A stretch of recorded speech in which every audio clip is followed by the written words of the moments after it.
vShield Zones. This is a really cool product that was introduced with vSphere 4, and it introduces or it plugs a significant gap that was previously available in a virtual infrastructure.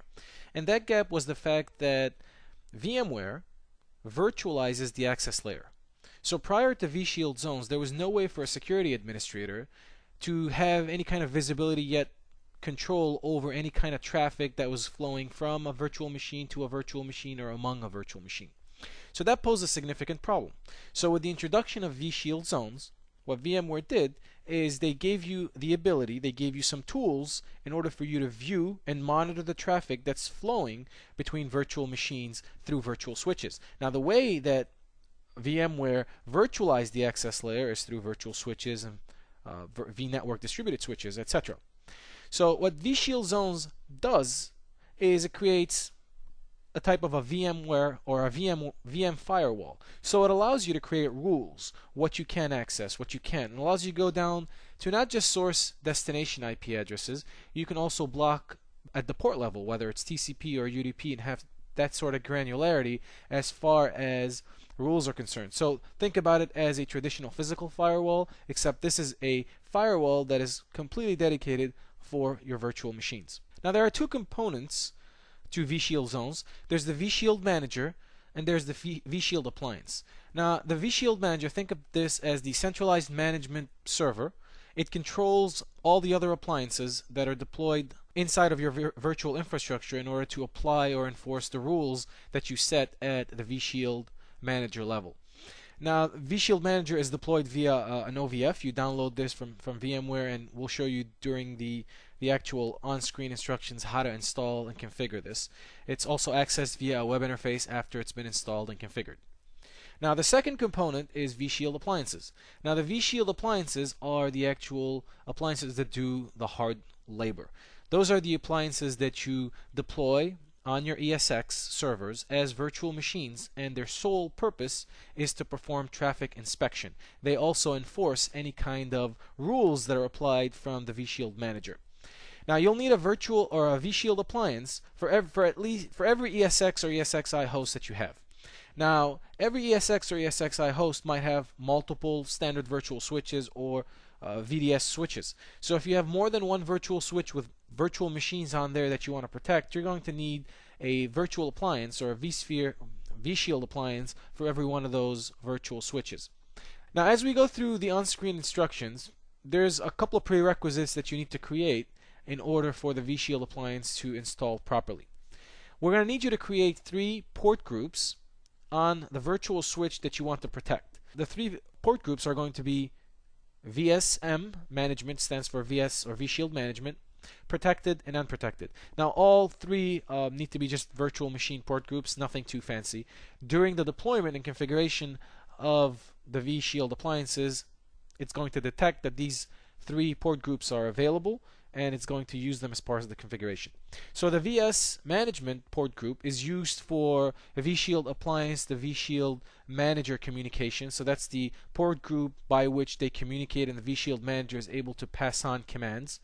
The protected port group is going to be used for any virtual machines that are going to need to be protected using the vShield appliances, and the unprotected, as its name implies, is a port group that is going to be used for any virtual machines that you don't want to be protected by vShield appliance. Okay, now enough with the theory, enough with the lecture. Let's jump into the vSphere client and see how we can install and configure the vShield manager, the vShield appliances, and protect some virtual machines and create some VMwall rules. Let's go through the installation of vShield Zones Manager.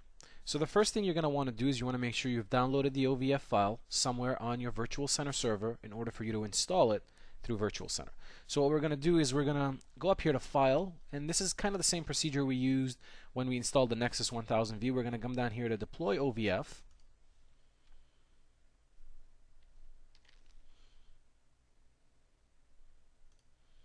And we're going to select, I've downloaded here to my local machine, so I'm going to select the OVF template here. We're going to click on Next. It's just going to give you a basic summary of the version, how much space it needs, etc., etc. Accept the license agreement. And I'm going to call this exactly what it is. I'm going to remove the space here, vShield Manager. I'm going to select the ESX host I want this to install on. Now obviously again, if you had multiple ESX hosts, they would show up there. I'm going to keep it in that cluster. We're going to select the following storage. You can feel free to go through the summary. When you're ready, we're going to click on Finish. And again, same process. It's going to take anywhere between a couple of seconds to a couple of minutes, depending on the network performance, ESX performance, or on your host or network.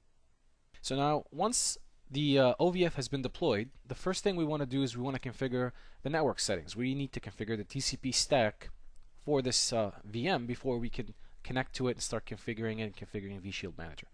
So VMware has provided us with an easy way to configure the IP stack, and it's pretty simple. All you need to do is power on this new virtual machine, and what I'm going to do is I'm going to hit Control-Shift-H so I can move back to the hosts and clusters, and you'll see that the VM is over here. We're going to power that VM on.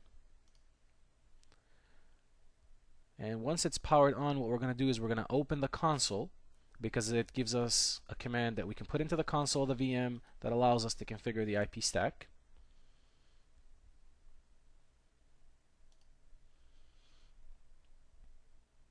Once we're at a command prompt that we can log in, we're going to actually log in with the user admin, and the password is just default.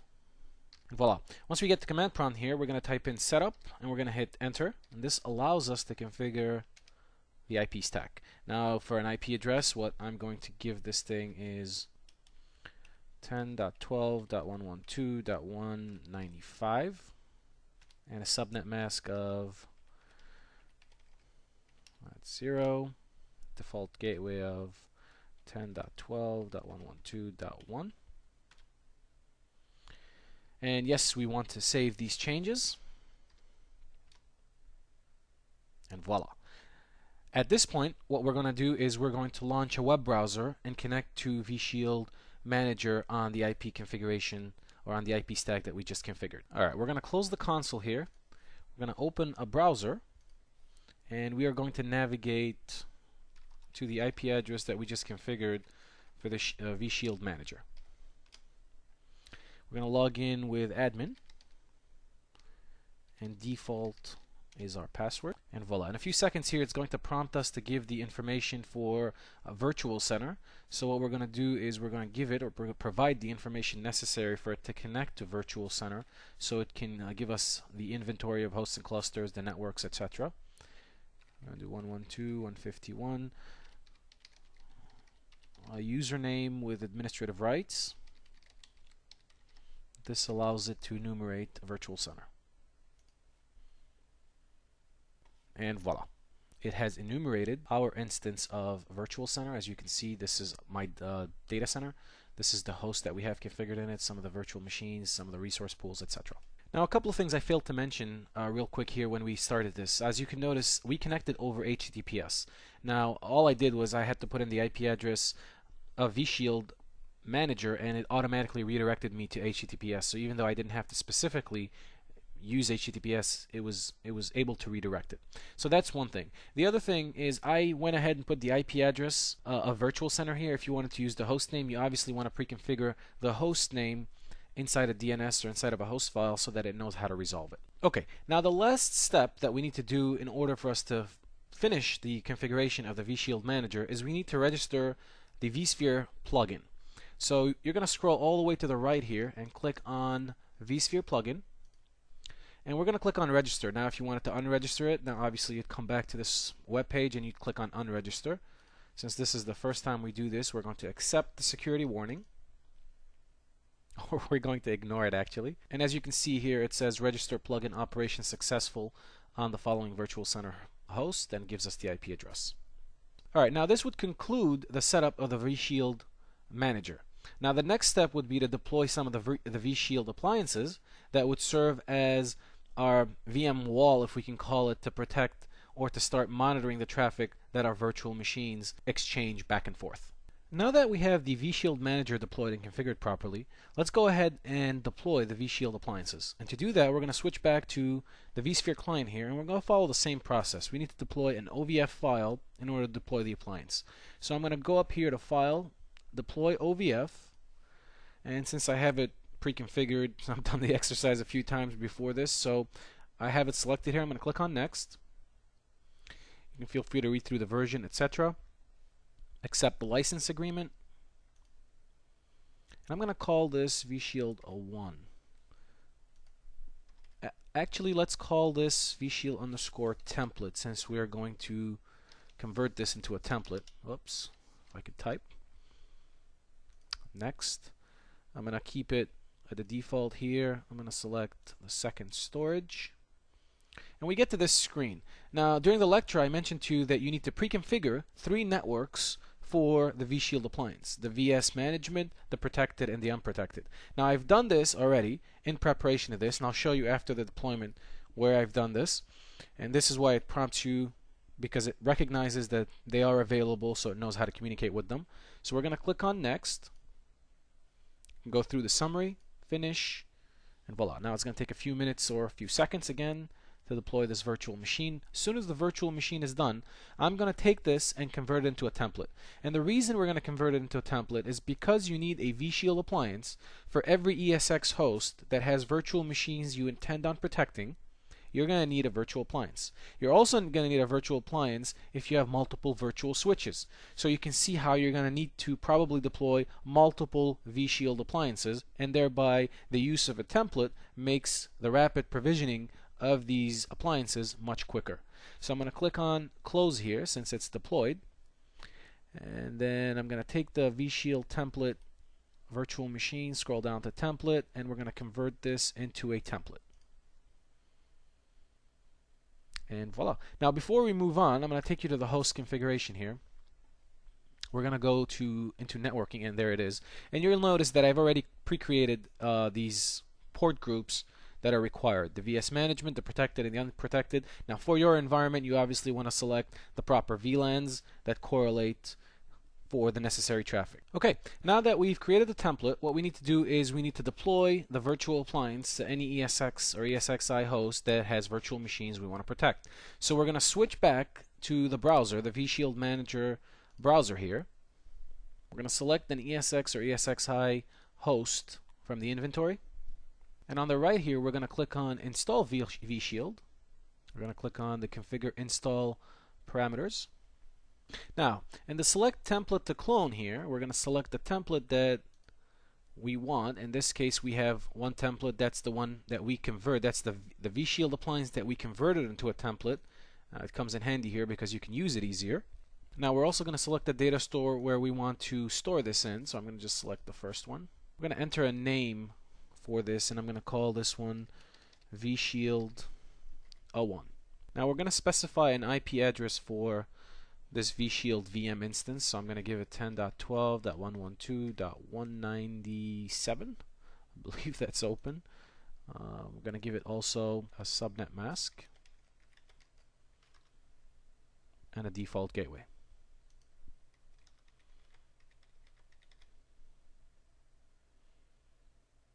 Now, if there's any VLAN ID associated with that, you can feel free to enter it here. This would be the right time to do so. Now, if you wanted to specify a secure key here, the secure key is optional, and it's used for securing the communication between the vShield Manager and the vShield appliances. For the purposes of this demo, I'm just going to leave it blank, and we're going to push forward with the installation. Okay, now the last step we want to do is we want to select the virtual switch that we want to protect. Now, from the drop-down menu here, you can select either vSwitch 0 or vSwitch 1. Since most of my VMs are on vSwitch 1, I'm going to select that. And you'll notice here that it's giving you a description of the available virtual switches that you have, what types of VLANs are on them, etc., etc., the VM NICs that are associated with them, and it's telling you that this is a candidate for vShield protection. Now we're going to click on Continue. It's fetching the information, and it gives you this cool graph. You can review all of the necessary information. Now it's obviously giving you all the install steps that are going to happen. We're going to click on Install here. Alright, once the GUI or the wizard setup is complete, then let's go back into the vSphere client and take a look at the changes that were made on the networking side of things. So you're going to notice here that it made a clone of the virtual switch that we opted to protect. So we now have another virtual switch called vSwitch1_VS, which protects this virtual switch. And as you'll notice, it moved all the VLANs that had virtual machines in them into this protected virtual switch, and you'll notice that this virtual switch has no physical adapters. So all the communication is now going to go through the vShield appliance or agent, so on and so forth. This is how it's going to protect it, and like I said before, it's going to do this on a virtual switch basis. So if you have more than one virtual switch, you're going to have to do this process for each one of them, deploying a virtual appliance to each. There's one thing that I want to draw your attention to. Does anybody have a problem with the figure that I'm showing on screen right now? Do you see any problem with some of the other features that have made ESX popular or vSphere popular? We now have virtual machines that are part of a virtual switch that has no NICs. How are we going to do vMotion? How are we going to do distributed resource scheduler? Well, the answer is, if you do this, vMotion will be disabled automatically. You wouldn't be able to initiate a vMotion manually, and distributed resource schedule won't be able to automatically do any kind of vMotion. Now, the way to get around that is we have to modify a file in order to tell it that basically you need to allow vMotion in a vShield zones model. So to do that, what we're going to do is we're going to navigate to a file called vpxxd.cfg, which can be located on the local C drive, Documents and Settings. We're going to go to All Users. We're going to go to Application Data, VMware, and we're going to go into VMware Virtual Center. And you'll notice that that file is over here. Now, what I would recommend is that you open this file with WordPad. Once opened with WordPad, you need to add the following section to this file. And I'm going to highlight it for you. Now you need to add this section under the config, and I need you to add it at the same level as vpxd. Once you've added this to the section, you're going to go ahead and save. Once it's saved, you need to restart the Virtual Center server service, and then you should be able to do vMotions in a vShield zones. So now let's go back into the web interface here, and let's take a look at how we're able to create VMwall rules. Now we're going to click on the tab VMwall here, and the first thing you're going to notice is a bunch of rules that look like, you know, what you would be used to as far as creating rules on a firewall, for example. So you can create layer 2, layer 3, or layer 4 type rules, and that means that it operates at a higher level than just source destination IP addresses, and it goes up to TCP or UDP port level. Now you're going to notice here that there are 3 types of rules. The highest most rule is the data center high precedence rules. Those are going to take effect over anything. And then right below that, on this line here, and even though it doesn't say it, this is known as the data center low precedence rules. Now we're creating these rules at the data center level here. Now had I had a cluster, if there was a cluster in here, you could create rules at the cluster level. Now one thing to note is that the data center high precedence rules will obviously take precedence over anything else, which means they'll take precedence over cluster. But the cluster rules will take precedence over the data center low precedence rules, which goes here. Now obviously the default rules are going to be preceded by all of the above. Now what we're going to do for the purposes of this example, there are 2 ways of creating rules. You can create it manually, as we're going to do in this example, or you can generate traffic reports through vShield zones that tells you the type of traffic that's going through back and forth, and you can generate rules based on that in an automated fashion. I'll show you the reports in just a second. But for the purposes of this example, what we're going to do is we're going to try to block IRC traffic. Now IRC, as you guys know, Internet Relay Chat Protocol, so it's a very chatty protocol. Now in order to do that, we're going to do this up here. We're going to do it at the data center high precedence rules. We're going to click on add, and you'll notice that you're able to change every one of those fields. So the first thing we want to do is we want to change the source. I'm going to double click on that, and let's go ahead and do any for now. We're going to keep the source to any as well. Go ahead and double click on destination. Let's do any. Destination application I'm going to leave blank. As far as the destination port is concerned, I'm going to do 6667, which is the IRC port, and I'm going to choose TCP from this drop down here. And what we're going to do is, as far as an action is concerned, we want to deny this. Now as soon as I click on this checkbox, I'm going to get a box that tells me that be careful. What you're trying to do here is you're trying to monitor a port that is very chatty, so it's going to generate a lot of traffic that might affect performance. So I'm going to acknowledge this fact by clicking on OK. Now the final step here is going to be to click on commit so that the changes that I've made actually take effect.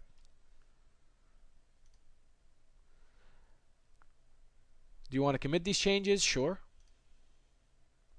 And voila.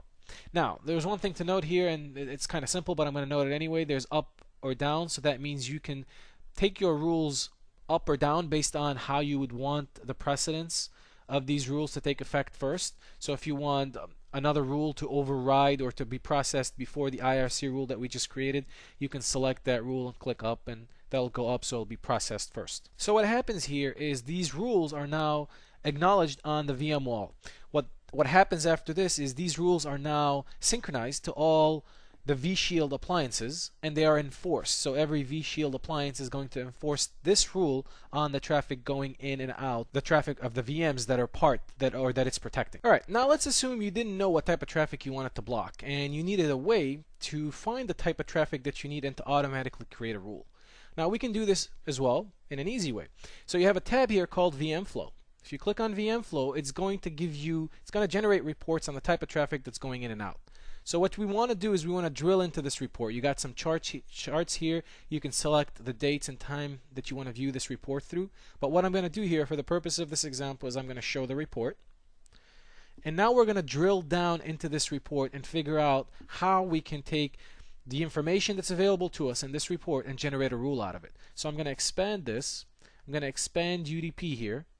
And I'm going to come down to outbound or outgoing, and then I'm going to expand categorized, go in here, I'm going to select, or we're going to expand this as well, and you'll notice that there's a radio button over here. So if I click on this radio button, this is the VMwall radio button, it's going to automatically understand that I want to add this rule.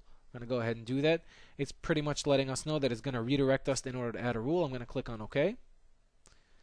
Voila. Now it's automatically added the traffic information or all the traffic criteria that you selected from the VMflow report here, and now it gives you the opportunity to manipulate this data, either deny it or keep it allowed. You want to log it, you want to commit, maybe you change your mind and you just don't want to go through with this exercise anymore. So this is another way how you can use VMflow to be able to analyze some of the traffic that's going back and forth through your links in order to make a better decision if you're unsure what type of traffic you're trying to block. So this brings us to the end of this lesson. I hope it's been informative for you, and I'd like to thank you for viewing.